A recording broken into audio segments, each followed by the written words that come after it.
안녕하세요. 금요사건 파일 디바제시카입니다. 여름의 후덥지간 날씨가 채 가시지도 않은 2006년 9월 6일 오후 3시경이었습니다. 울산광역시 남구 달동에 있는 A아파트 주민들이 타는 냄새를 맡고 한 명씩 밖으로 나오기 시작했는데요. 올려다보니 13층에서 검은 연기가 뿜어져 나오고 있었습니다. 이에 주민 한 명이 급하게 신고를 했고 얼마 후 소방대원들이 도착합니다. 그들은 일단 이 아파트 내부로 진입을 하게 되는데 가장 먼저 걱정되는 건 혹시 안에 누군가 있는 건 아닐까? 그들이 1차적인 화재 진압을 한 후에 황급히 들어가 보게 되는데 방 안에 쓰러져 있는 아이가 보였고 얼른 그 아이를 업고 나와서 병원으로 호송했지만 안타깝게도 8살 박구는 이미 사망한 상태였습니다. 그날 도대체 무슨 일이 있었던 걸까요? 화재가 발생했던 그날 집에 혼자 있었던 건 박군이었습니다. 그런데요, 사실 아이를 구조했던 대원이 박군을 발견하자마자 이 사건이 단순한 화재가 아니라는 것을 직감할 수 있었습니다. 그 이유가 당시 큰 방에 쓰러져 있던 박군의 입과 양손이 청테이프로 결박된 상태였기 때문이에요. 또한 아이의 이 얼굴과 몸 옆에 놓여있는 이게 보였는데 이게 실제 사진입니다. 야구 방망이와 칼이 놓여 있었죠. 대원은 구조를 하고 나서 즉시 아이의 얼굴과 몸에 있는 청테이프를 떼어내줬고요. 구급차로 이동을 하던 중에 아까 그 현장에서 봤던 야구 방망이와 칼이 생각이 나서 급하게 아이의 몸을 살펴보는데 이때 머리 쪽을 보니까 무언가에 맞아 생긴 듯 혹이 있었다고 합니다. 이후 아이는 병원으로 갔지만 사망을 했고 의사가 자세히 몸을 살펴보니까 두개골이 일부 함몰이 돼서 뇌출혈까지 발견됩니다. 결코 일반적인 화재 사건이 아니었죠. 이에 따라 부검이 진행되는데요. 그 결과 아이의 사망을 이르게 한 직접적인 원인은 질식사였습니다. 특히나 박군의 기도에는 약간의 끄름이 남아있었던 것 같은데요.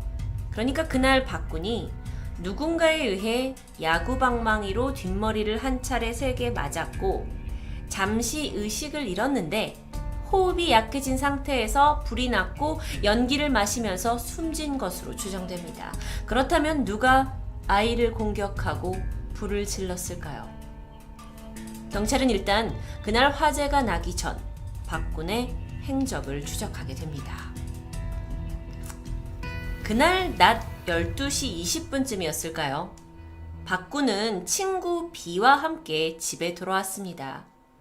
아버지는 새벽에 이미 출근을 하셨고 엄마도 안 계셨던 빈집이었는데요. 박군은 집에 도착한 직후 아버지에게 전화를 해서 친구와 놀겠다고 알리게 되죠. 그리고 조금 후인 12시 38분에 직업교육을 받으러 나가셨던 박군의 어머니가 전화가 왔고요. 아들에게 너 학습지 선생님 올 때까지 숙제하고 있어야 된다. 그리고 문단속 잘하고 있어야 돼. 라고 당부하셨죠. 박군은 알았다고 말했지만 문을 잠그지는 않았습니다. 이후 40분이 지난 1시 20분쯤에 친구 B군이 집에 돌아간다고 나가는데 그때 박군은 TV를 보고 있었고 문은 여전히 잠그지 않은 상태였죠.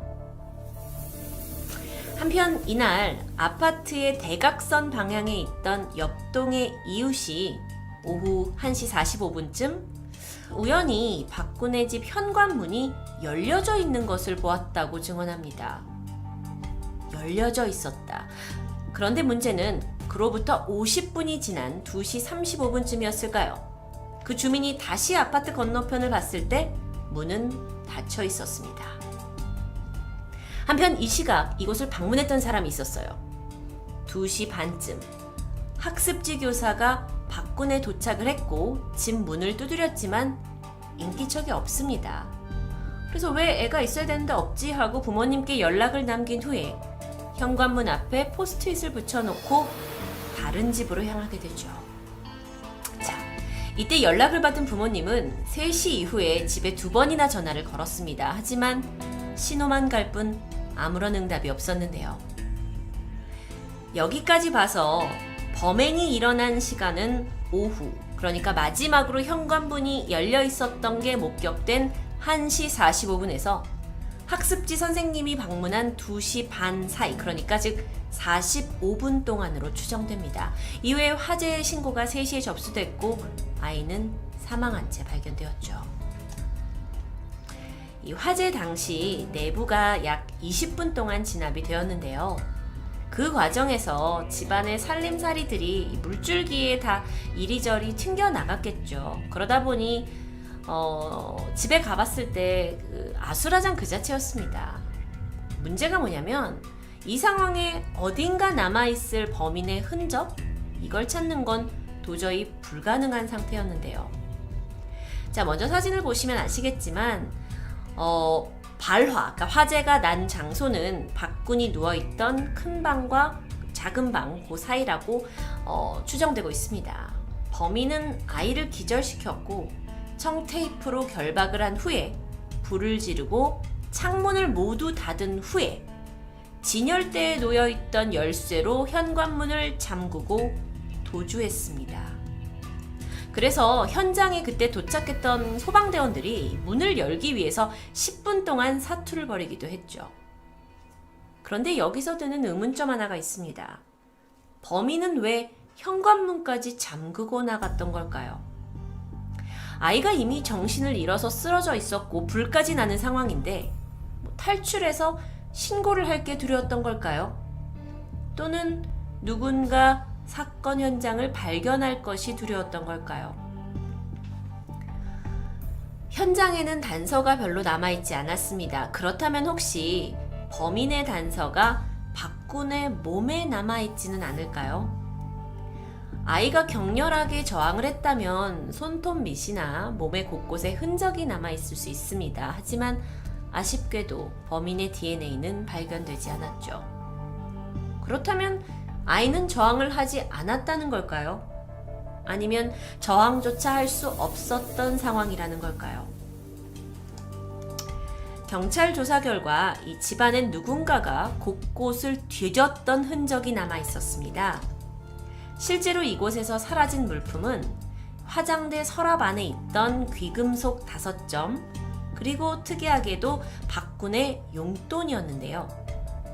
박군 아버지의 인터뷰에 따르면 아이가 갖고 있던 지갑에 그 전날 준 10,000원, 그리고 이전부터 들어있던 4,000원, 그 외에 동전이 좀 들어있었는데 그 돈들도 이날 사라졌다고 합니다. 그런데요,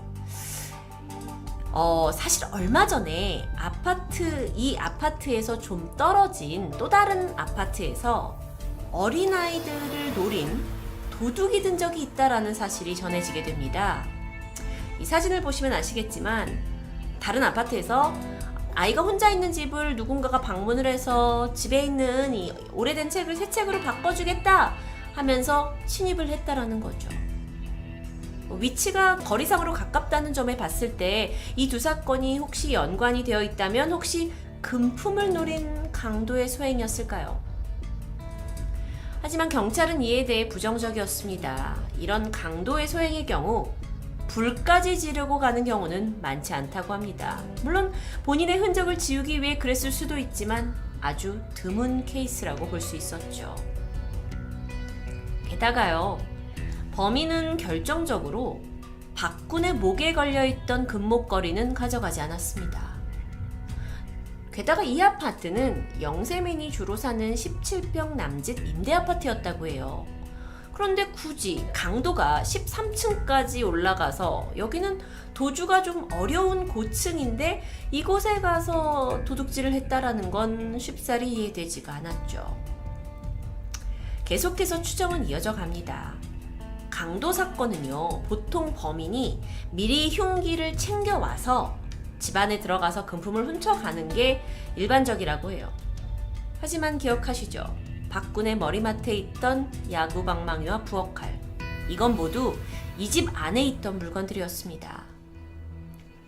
누군가 이 집에 강제로 침입을 한 흔적이 없다라는 거, 그리고 미리 범행 도구를 챙겨오지 않았다라는 거, 그리고 진열대에 있던 열쇠로 굳이 문을 잠그고 나갔다는 점으로 미뤄볼 때 전문가들은 범인이 이 집 사정을 잘 알고 있는 면식범이거나 혹은 원한 관계에 있는 사람일 가능성이 높다고 봤습니다. 그래서 경찰이 박군의 친구들을 살펴보면서 혹시 학교 폭력을 당한 건 아닌지 또는 부모님 주변에 뭔가 원한을 살 만한 사람이 없는지 조사했지만 딱히 의심을 받을 만한 사람은 없었습니다.